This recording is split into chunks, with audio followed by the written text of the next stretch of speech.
વિદ્યાર્થી મિત્રો, ફરીથી સ્વાગત છે તમારું એક સરસ મજાના તદ્દન નવા વિડીયોમાં. એટલે કે સેક્શન એફ માં જે છેલ્લો ક્વેશ્ચન આવવાનો છે 48 નંબરનો ક્વેશ્ચન, એટલે કે કંપનીના વાર્ષિક હિસાબો.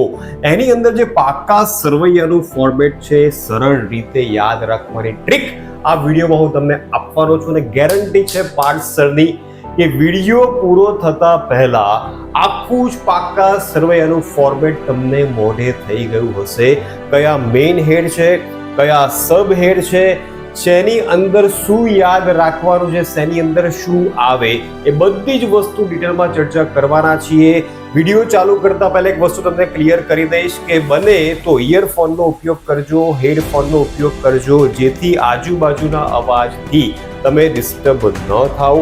તો એ રીતના વિડીયો જોજો અને હું જે બોલું છું, હું જે બોલાવીશ એ મારી સાથે બોલતા પણ જજો. તો ગેરંટી વિડીયો પૂરો થતા પહેલા ફોર્મેટ તમને 100% યાદ રહી જશે.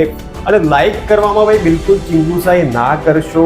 હું વિડીયો મૂકવામાં, હું ટાઈમ આપવા માટે, હું તમને સપોર્ટ કરવા માટે બિલકુલ ચિંગુસાઈ કરતો નથી. તો તમારે પણ લાઈક કરવામાં ચિંગુસાઈ નથી કરવાની. ઠોકો લાઈક, મારો કમેન્ટ અને કહો કે વિડીયો તમને કેવો લાગ્યો. તો ચાલો શરૂ કરીએ.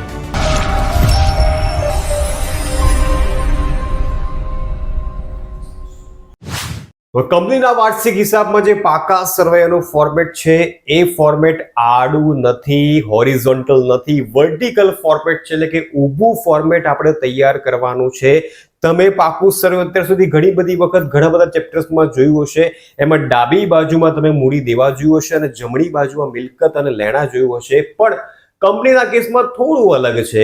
જે આડું બનાવતા હતા એની જગ્યાએ ઊભું ફોર્મેટ બનાવવાનું છે. એટલે આપણે એને બે પાર્ટમાં મેં ડિવાઈડ કરેલું છે. પહેલો જે પાર્ટ છે એમાં આપણે શીખવાના છે ઇક્વિટી અને જવાબદારીઓ, અને બીજા પાર્ટમાં આપણે શીખવાના છે મિલકતો. બીજા પાર્ટમાં એટલે કે આ જ વિડીયોમાં, પણ નેક્સ્ટ સ્લાઇડમાં આપણે શીખીશું મિલકતો, અને આ સ્લાઇડમાં આપણે શીખવાના છે ઇક્વિટી અને જવાબદારીઓ. હું જે રીતના બોલું, હું જે રીતના કહું એ રીતના સાંભળતા જજો, યાદ રાખતા જજો. ફોર્મેટ તમને હમણાં જ યાદ રહી જશે. સૌથી પહેલા જે મેઇન હેડ છે ઇક્વિટી અને જવાબદારી, બે મુખ્ય હેડ છે પાકા સરવૈયાની અંદર. તમને બધાને ખબર છે, એક જવાબદારી હોય અને બીજું મિલકતો હોય. એ જ રીતના અહીંયા શરૂઆત આપણે કરવાની છે ઇક્વિટી અને જવાબદારીઓ લખીને. ઇક્વિટી અને જવાબદારીઓ, આ તમારું મુખ્ય હેડિંગ છે. શરૂઆત જ અહીંયાથી કરવાની છે. ઇક્વિટીનો મતલબ થાય કંપનીના કેસમાં મૂડી, અને જવાબદારીઓ તમને બધાને ખબર છે કંપનીના દેવા. એટલે આખું ફોર્મેટ જે છે એની અંદર શું આવવાનું છે, તો એની અંદર ઇક્વિટી અને જવાબદારીઓની વાત કરવાની છે. તો બસ શરૂઆત અહીંથી કરશું. મેઇન મોટું ખાનું વિગતનું આવશે અને બે ખાના રકમના તમારે બનાવવાના છે. પ્રશ્નની અંદર આન્સર લખો ત્યારે. હવે હું જે બોલું છું ધ્યાનથી સાંભળતા રહેજો, ફોર્મેટ યાદ રહી જશે, ગેરંટી છે મારી તમને. ઇક્વિટી અને જવાબદારીઓની અંદર કુલ 3 મેઇન હેડ છે. ઇક્વિટી અને જવાબદારીઓની અંદર સાંભળો, સાંભળો અને સાંભળો.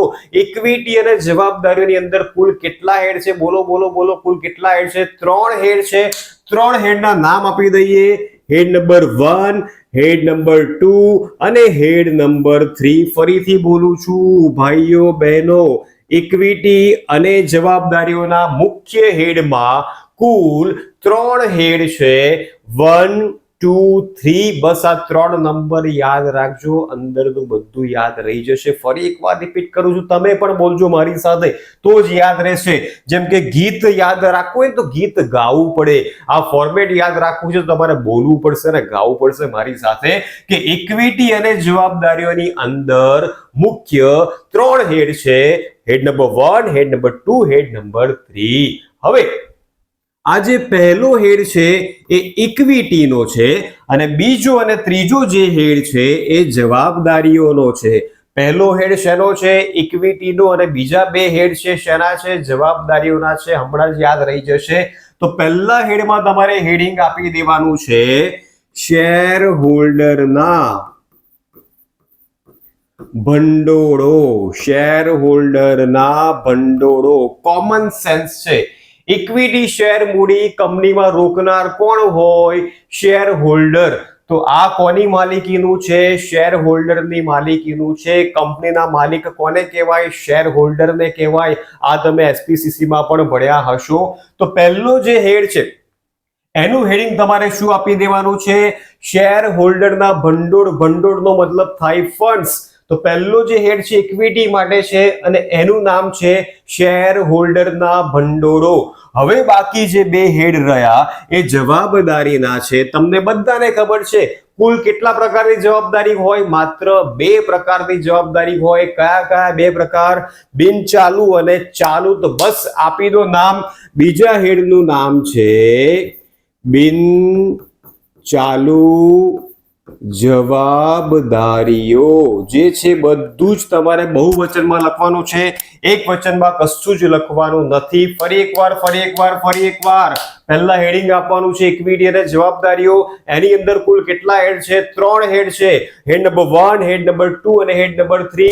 પહેલો હેડ કોનો છે? શેર હોલ્ડરનો. પહેલો હેડ કોનો છે? શેર હોલ્ડરનો. એનું હેડિંગ આપીશું શેર હોલ્ડરના ભંડોળો. બીજા બે જે હેડ છે જવાબદારીઓના છે. જવાબદારીઓ બે પ્રકારની હોય. બિન ચાલુ જવાબદારી. તો આ શું હશે અહીંયા? ચાલુ જવાબદારીઓ. એકદમ સિમ્પલ અને સરળ. આઈ હોપ આટલું તમને યાદ રહી ગયું હશે. મારી સાથે એકવાર ફરીથી બોલજો. જેટલી વધારે વાર બોલશો એટલું ફોર્મેટ તમને લર્ન થઈ જશે, યાદ રહી જશે. સૌથી પહેલા શરૂઆત કરીશું. લખવાનું છે ઇક્વિટી અને જવાબદારીઓ. પહેલો હેડ છે ઇક્વિટીનો છે એટલે કે શેર હોલ્ડરના ભંડોળો. બીજા બે હેડ છે જવાબદારીના છે એટલે કે બિન ચાલુ જવાબદારીઓ. હવે બહુ સિમ્પલ યાદ રાખજો કઈ રીતના આગળ જવાનું છે. તમને ઈઝી ભાષામાં શીખવાડી દઉં છું. પહેલાની અંદર બે સબ હેડ છે, બીજાની અંદર 3 સબ હેડ છે અને ત્રીજાની અંદર 4 છે. સિમ્પલ. પહેલામાં કેટલા? 2, બીજામાં કેટલા? 3 અને ત્રીજામાં કેટલા? 4 સબ હેડ. પહેલામાં 2 એટલે A અને B, બીજામાં 3 એટલે A B C, ત્રીજામાં 4 એટલે A B C D. મુખ્ય હેડ કેટલા છે? 3 છે. પહેલામાં સબ હેડ કેટલા છે? 2, બીજામાં 3, ત્રીજામાં 4. બસ આટલું યાદ રહી ગયું તો આગળનું બધું પણ તમને યાદ રહી જશે. હવે અહીંયાથી વર્ડ પકડવાનો છે. શું છે? શેર હોલ્ડરના ભંડોળો. શેર હોલ્ડરનું જે ફંડ છે, ફંડ શું કહેવાય? તો શેર મૂડી કહેવાય. તો પહેલું નામ અહીંયા એ માં લખી દેવાનું છે શેર મૂડી. એકદમ સિમ્પલ લોજિક છે. શેર હોલ્ડર્સના ભંડોળો એટલે કે જે કંપનીના માલિકો છે શું રોકાણ કરશે? તો શેરમાં રોકાણ કરશે. કંપનીની મૂડીને શું કહેવાય? શેર મૂડી કહેવાય. હવે રોકાણ કરીએ તો એના પર નફો પણ મળે. તમે કોઈ પણ જગ્યાએ ધંધામાં પૈસા રોકો તો એ રૂપિયા પર તમને નફો પણ મળવાનો છે. એટલે બીજું તમારે યાદ રાખવાનું છે અનામત અને વધારો.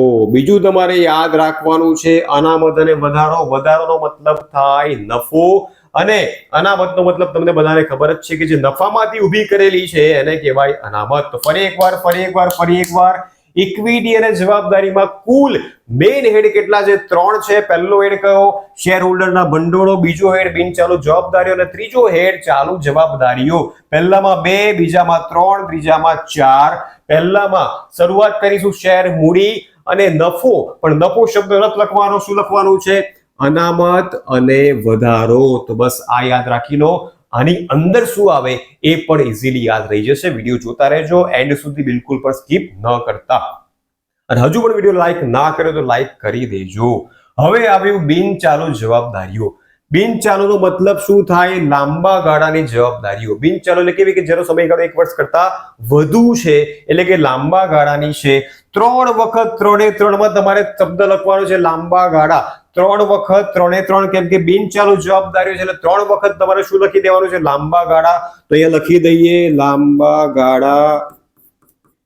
ત્યાર પછી બીજામાં પણ સેજ સ્પેસ રાખીને તમારે લખી દેવાનું છે લાંબા ગાળા અને ત્રીજામાં પણ લાંબા ગાળા. એકદમ સિમ્પલ છે, સરળ છે, યાદ રહી જશે. બિન ચાલુ એટલે કેવી જવાબદારીઓ? લાંબા ગાળાની જવાબદારીઓ. 3 વખત લખી દો લાંબા ગાળા. બી માં થોડી સ્પેસ વચ્ચે રાખજો અને એ સ્પેસમાં તમારે અહીંયા લખી દેવાનું છે અન્ય. હવે આની પાછળ કયા શબ્દો લખવાના છે? તો યાદ રાખજો હું બોલું છું તે ઉછીના નાણાં જજો. શું યાદ રાખવાનું છે? ઉછીના નાણાં જજો. શું યાદ રાખવાનું છે? ઉછીના નાણાં જજો. પહેલામાં લખીશું ઉછીના નાણાં, એટલે જો આખું શું બની ગયું? લાંબા ગાળાના ઉછીના નાણાં. પછી છે જજો. જ એટલે જવાબદારી પોતે. જ એટલે જવાબદારી પોતે. એ તો યાદ રાખવાની જરૂર જ નથી, તો આ જ વસ્તુ તમારે ફરી કોપી પેસ્ટ કરી દેવાની છે. જવાબદારીઓ. બોલો શું બની ગયું? અન્ય લાંબા ગાળાની જવાબદારીઓ. લાંબા ગાળાના ઉછીના નાણાં. ઉછીના નાણાં જજો. જો એટલે લાંબા ગાળાની જોગવાઈઓ. શું યાદ રાખવાનું છે? લાંબા ગાળાની જોગવાઈઓ. ફરી એકવાર સમજાવી દઉં. 3 વખત લખવાનું છે લાંબા ગાળા, લાંબા ગાળા, લાંબા ગાળા. બી માં આગળ અન્ય લખી દઈશું અને શું યાદ રાખશું?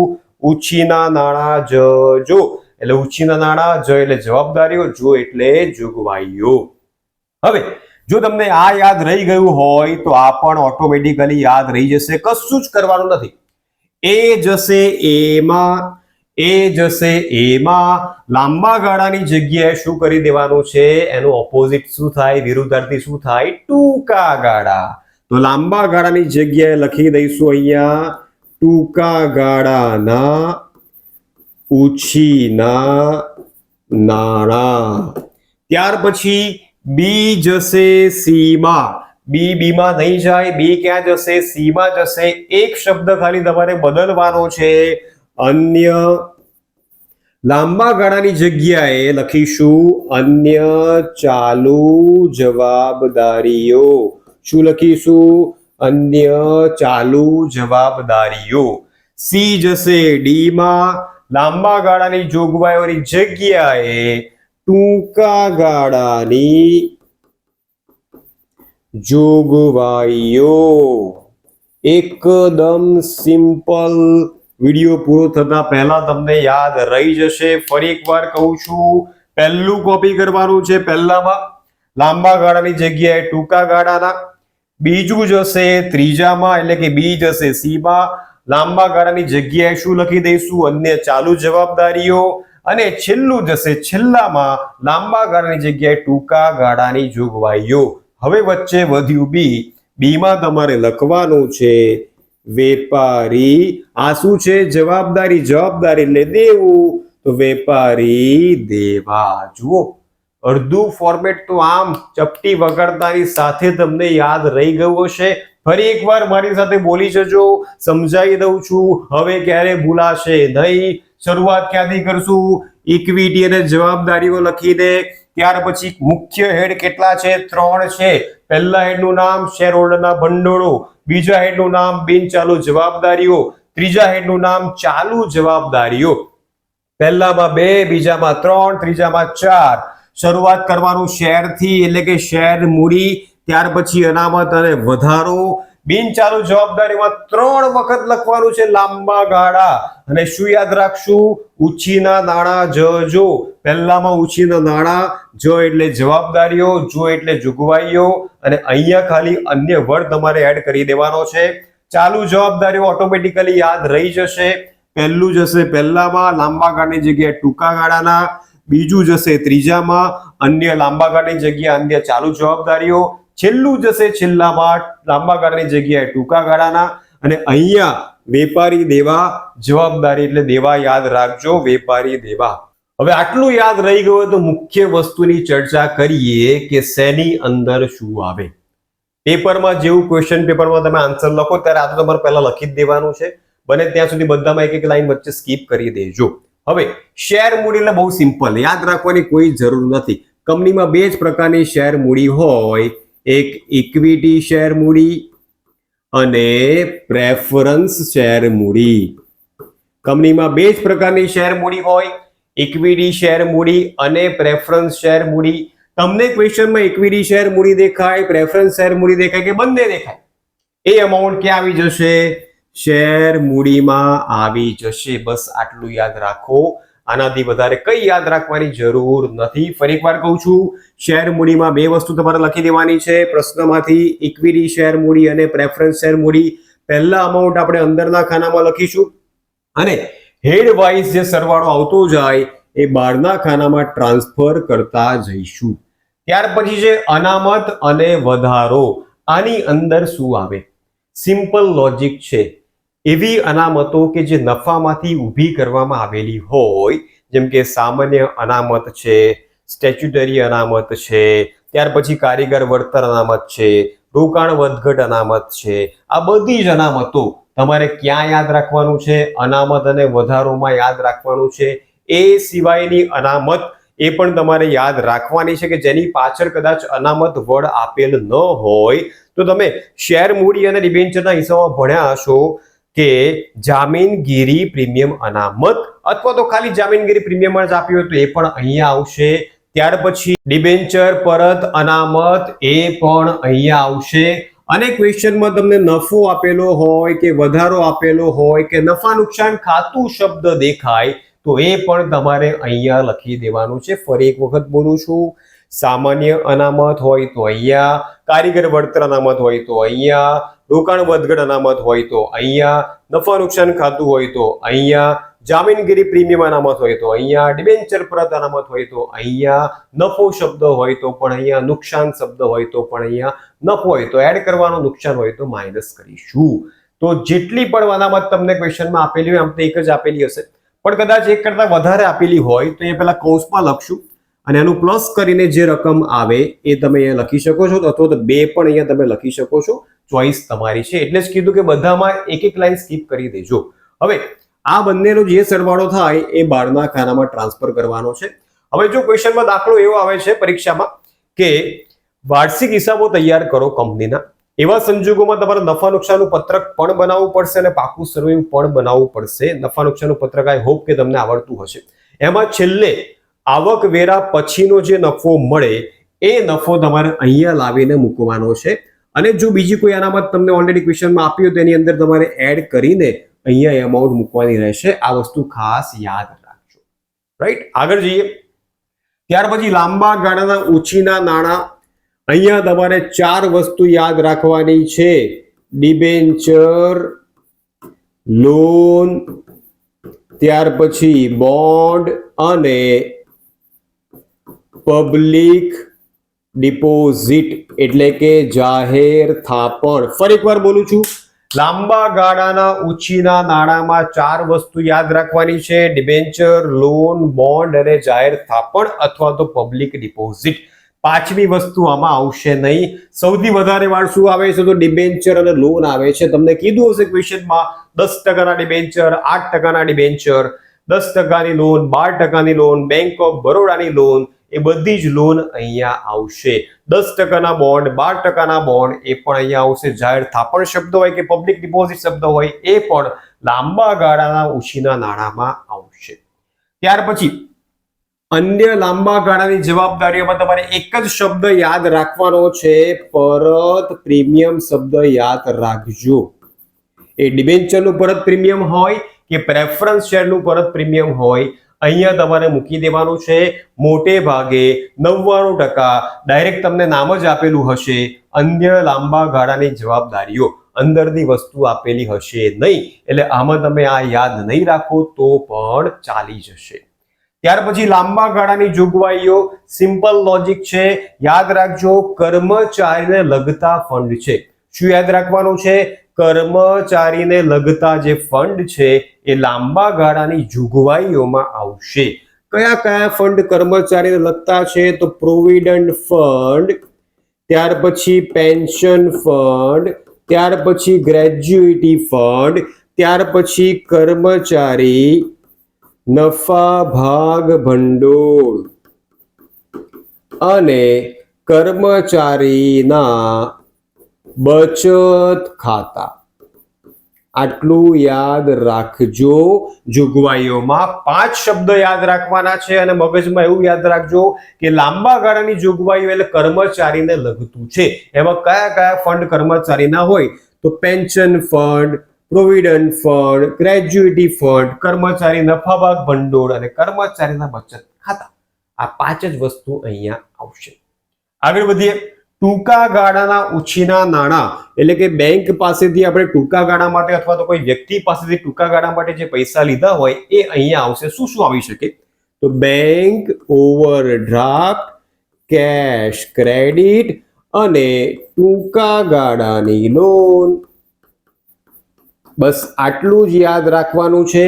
બીઓડી એટલે કે બેંક ઓવરડ્રાફ્ટ, સીસી એટલે કેશ ક્રેડિટ અને ટૂંકા ગાળાની લોન અથવા તો કામ ચલાઉ લોન એવો શબ્દ આપ્યો હશે તો અહીંયા લખવાનું છે. હવે કન્ફ્યુઝન એ થાય કે ખાલી લોન શબ્દ હોય તો ક્યાં જાય? તો ઉપર જાય. પણ ટૂંકા ગાળાની લોન કીધું હોય અથવા કામ ચલાઉ લોન કીધું હોય તો અહીંયા ટૂંકા ગાળાના ઉછીના નાણાંમાં તમારે લખવાનું છે. હવે આવી વેપારી દેવા માત્ર બે જ વસ્તુ અહીંયા યાદ તમારે રાખવાની છે. વેપારી દેવામાં એક તો લેણદારો કે જેને આપણે પૈસા ચૂકવવાના છે અને બીજું દેવી હુંડી. બસ બે જ વસ્તુ યાદ રાખો, પિક્ચર પૂરું.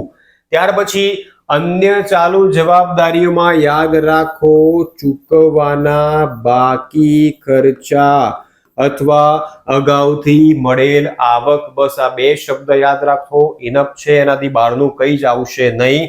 ત્યાર પછી ટૂંકા ગાળાની જોગવાઈઓમાં બે જોગવાઈઓ, એક કરવેરાની જોગવાઈઓ અને સૂચિત ડિવિડન્ડ.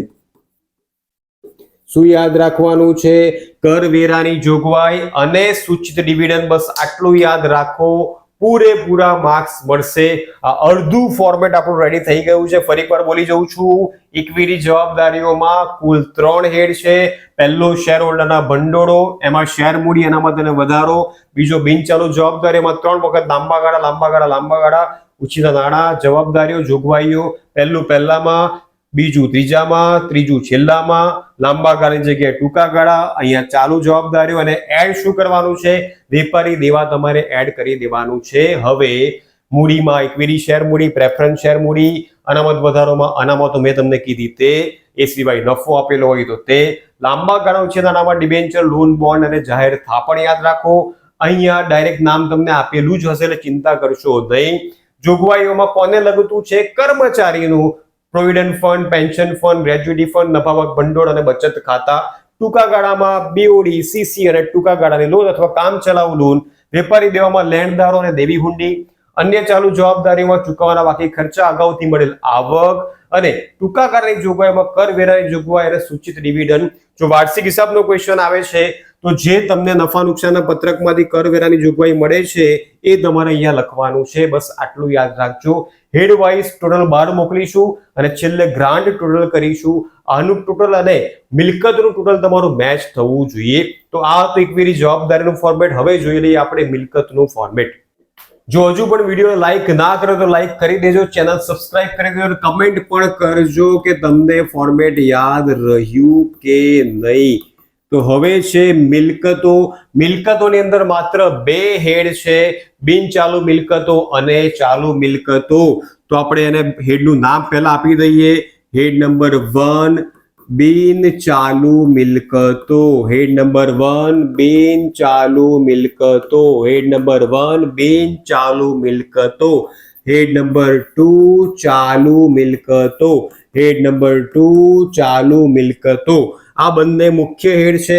હવે સબ હેડની ચર્ચા કરી લઈએ. મિલકતોના ફોર્મેટમાં પહેલા હેડમાં સબ હેડ 4 છે, બીજા હેડમાં સબ હેડ 6 છે. પહેલામાં કેટલા છે? 4 છે. બીજામાં કેટલા છે? 6 છે. હમણાં જ યાદ રહી જશે.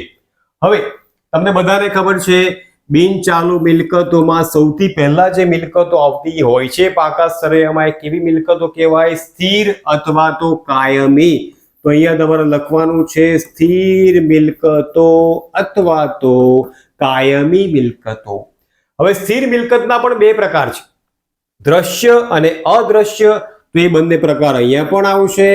કાં તો એ દ્રશ્ય સ્થિર મિલકત હશે, કાં તો એ અદ્રશ્ય સ્થિર મિલકત હશે. હવે રહ્યા બાકીના 3 હેડ, તો બી, સી અને ડી. અહીંયા 6 હેડ, એ, બી, સી, ડી, ઈ અને એફ. હવે સ્ટોરી આપણે યાદ રાખીશું. મિલકતોની અંદર આપણે શું કર્યું છે? રોકાણ કર્યું છે. પહેલા તમારે આટલું લખી દેવાનું, પછી આપણે સ્ટોરી યાદ રાખવાની છે કે સ્થિર મિલકતોની અંદર કંપનીએ શું કર્યું? રોકાણ કર્યું. તો બીજો હેડ, કેવા રોકાણ કર્યા? બિન ચાલુ. તો સેકન્ડ હેડમાં લખી દો બિન ચાલુ રોકાણો. સેકન્ડ હેડમાં લખી દો બિન ચાલુ રોકાણો. ફરી એકવાર સમજી લો, મિલકતમાં મેઇન હેડ કેટલા છે? 2 છે. બિન ચાલુ મિલકતો, ચાલુ મિલકતો. બિન ચાલુ મિલકતમાં સબ હેડ કેટલા છે? 4 A B C D. ચાલુ મિલકતમાં સબ હેડ કેટલા છે? 6 A B C D E અને F. હવે શરૂઆત કરીશું સ્થિર મિલકતથી. સ્થિર મિલકતના 2 પ્રકાર, દ્રશ્ય અને અદ્રશ્ય. સ્ટોરી યાદ રાખીશું કે કંપનીએ મિલકતોમાં શું કર્યું? રોકાણ કર્યું. તો બીજો હેડ બિન ચાલુ રોકાણો. હવે રોકાણ કરવા માટે કંપનીએ લોન લીધી. રોકાણ કરવા માટે કંપનીએ લોન લીધી. તો ત્રીજો હેડ લાંબા ગાળાની લોન અને ધિરાણ. ત્રીજો હેડ શું યાદ રાખવાનું છે? સ્થિર મિલકતોમાં શું કર્યું? રોકાણ. રોકાણ કરવા માટે શું લીધી? લાંબા ગાળાની લોન અને ધિરાણ. ચોથું જે બધામાં હોય છે, છેલ્લું શું યાદ રાખવાનું છે? અન્ય. અન્ય કેવી? બિન ચાલુ મિલકતો. અન્ય કેવી? બિન ચાલુ મિલકતો. ઇઝીલી તમને યાદ રહી જશે. ફરી એકવાર રિપીટ કરી દઉં છું ભાઈ. બિન ચાલુ મિલકતોમાં 4 હેડ છે. શરૂઆત ક્યાંથી કરીશું? સ્થિર મિલકત અથવા કાયમી મિલકત લખી દો. એમાં 2 પ્રકારની હોય, દ્રશ્ય, અદ્રશ્ય. હવે સ્ટોરી યાદ રાખશું. મિલકતોમાં શું કર્યું? રોકાણ. કેવું રોકાણ? બિન ચાલુ રોકાણ. રોકાણ કરવા માટે લાંબા ગાળાની શું લીધી? લોન. એટલે લાંબા ગાળાની લોન અને ધિરાણ. અને છેલ્લું તો બધામાં હોય એમ અન્ય બિન ચાલુ મિલકતો. હવે આયા 6 હેડ. આ 4 યાદ રહી ગયા, 6 પણ ઇઝીલી યાદ રહી જશે. એની માટે પણ મારી પાસે એક સ્ટોરી છે.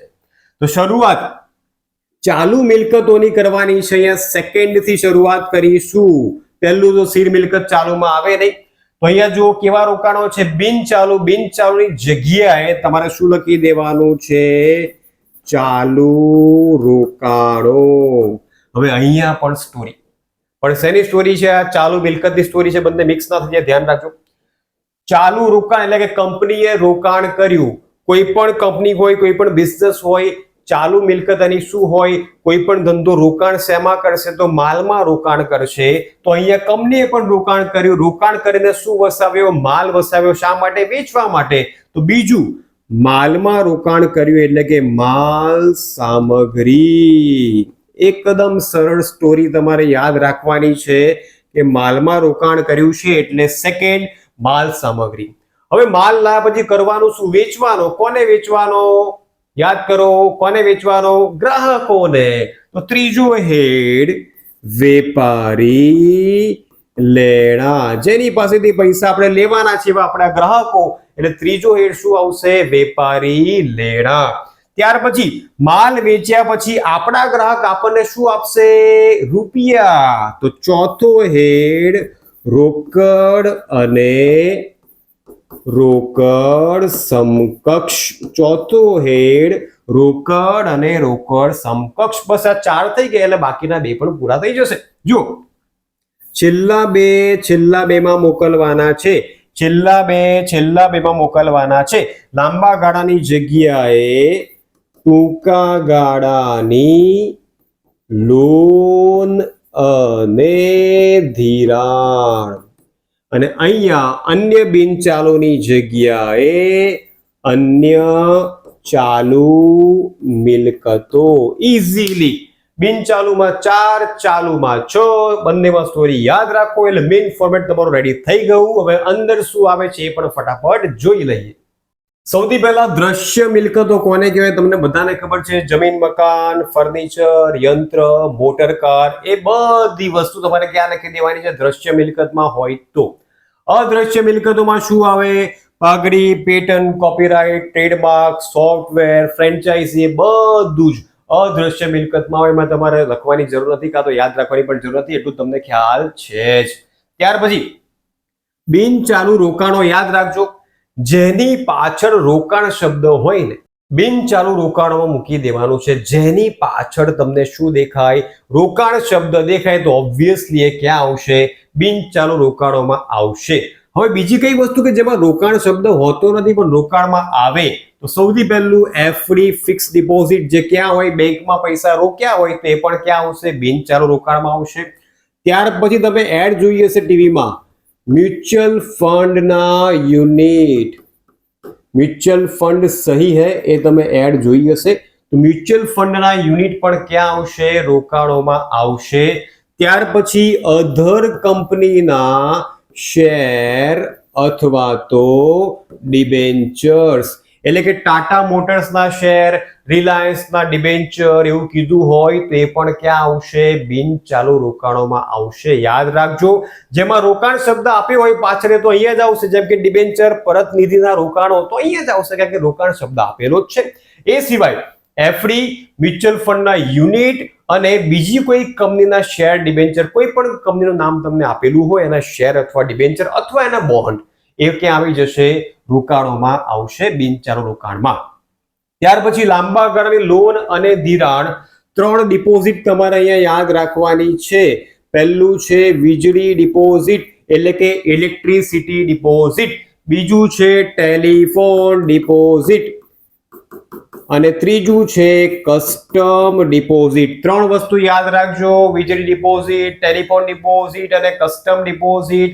અને કદાચ જો એવું આપેલું હોય કે કર્મચારીને આપેલ લોન, તો એ પણ લાંબા ગાળાની લોન અને ધિરાણની અંદર આવશે. ત્યાર પછી અન્ય બિનચાલુ મિલકતો યાદ કરો. પ્રવેશ નિવૃત્તિ ચેપ્ટરમાં તમે જે વહેંચતા હતા, સંશોધન અને વિકાસ ખર્ચ, સંશોધન અને વિકાસ ખર્ચ. બીજું શું વેચતા હતા ભાઈ? જાહેરાત ઝુંબેશ ખર્ચ. બીજું શું વેચતા હતા? જાહેરાત ઝુંબેશ ખર્ચ. આ બંને વસ્તુ પણ તમારે અહીંયા મૂકી દેવાની છે અન્ય બિનચાલુ મિલકતમાં. પણ 99.99% આ બંને નામ તમને નહીં આપે. ડાયરેક્ટ પ્રશ્નમાં લખ્યું હશે કે અન્ય બિનચાલુ મિલકતો, સીધું તમારે મૂકી દેવાનું છે. હવે આવ્યું ચાલુ રોકાણો. આ જે રોકાણો છે એ જ બધા અહીંયા આવશે. પણ ક્યારે આવશે? જ્યારે કૌંસમાં તમને કીધું હોય કામ ચલાઉ, અથવા તો 12 મહિના માટે, અથવા તો 12 મહિના કરતા ઓછા સમયગાળા માટે એવો શબ્દ આપેલો હોય, તો આ બધા જ રોકાણો ક્યાં આવી જશે? ચાલુ રોકાણમાં આવી જશે. બંનેમાં સેમ જ વસ્તુ આવશે. કૌંસમાં કાંઈ નથી કીધું તો બિનચાલુ રોકાણમાં, કૌંસમાં કામ ચલાઉ કીધું હોય અથવા 12 મહિના માટે કીધું હોય તો ક્યાં મૂકવાનું છે? ચાલુ રોકાણોમાં મૂકવાનું છે. ત્યાર પછી માલ સામગ્રીમાં શું આવશે? સ્ટોક. પણ કેવો સ્ટોક? આખરનો સ્ટોક જ અહીંયા આવશે, શરૂનો સ્ટોક અહીંયા આવશે નહીં. શરૂનો સ્ટોક ક્યાં જશે? નફા નુકસાન પત્રકમાં જશે, સ્ટોકમાં ફેરફારમાં, શરૂનો માઇનસ આખરનો. પણ અહીંયા જે સ્ટોક આવશે એ આખરનો સ્ટોક આવશે. એ તમારે યાદ રાખવાનું છે. વેપારી લેણાની અંદર 2 વસ્તુ ગ્રાહકોને શું કહેવાય? તો દેવાદારો અને બીજું લેણી હુંડી. આ 2 વસ્તુ તમારે અહીંયા યાદ રાખવાનું છે વેપારી લેણામાં. ત્યાર પછી રોકડ સમકક્ષમાં રોકડ સિલક અને બેંક સિલક, 2 જ વસ્તુ રોકડ સમકક્ષમાં આવે. ત્યાર પછી ટૂંકા ગાળાની લોન અને ધિરાણ, તો વેપારીને આપેલ એડવાન્સ. જો વેપારીને એડવાન્સ રૂપિયા આપેલા હોય તો એ ક્યાં મૂકી દેવાનું છે? ટૂંકા ગાળાની લોન અને ધિરાણમાં. છેલ્લે અન્ય ચાલુ મિલકતો, એટલે કે મળવાની બાકી આવક આવશે ને આવશે જ. અગાઉથી ચૂકવેલ ખર્ચ, આ ખાસ યાદ રાખજો. મળવાની બાકી આવક મોસ્ટલી દરેકે દરેક ક્વેશ્ચનમાં જોવા મળતું હોય છે. તો વિદ્યાર્થી મિત્રો, આટલું પાકા સર્વેનું ફોર્મેટ રન કરી દો, તૈયાર કરી દો, મોઢે કરી દો. પરીક્ષામાં પહેલા ફોર્મેટ લખી દેવાનું, એક લાઈન છોડીને. પછી અંદર જે આવતી હોય રકમ પહેલા અંદરના ખાનામાં લખશું, હેડ વાઇઝ સરવાળો કરીને બહારના ખાનામાં મોકલીશું. બંને બાજુનો સરવાળો તમારો મેચ થઈ જ જશે. આ ધ્યાન રાખજો, મોઢે કરી દેજો, વારંવાર બોલતા રહેશો સમજીને, તો 100% ફોર્મેટ તમને યાદ રહી જશે. તો વિડીયો તમને કેવો લાગે કમેન્ટ કરી મને ચોક્કસથી જણાવજો. ફરીથી મળીશું આપણે નવા વિડીયોમાં. ત્યાં સુધી આવજો.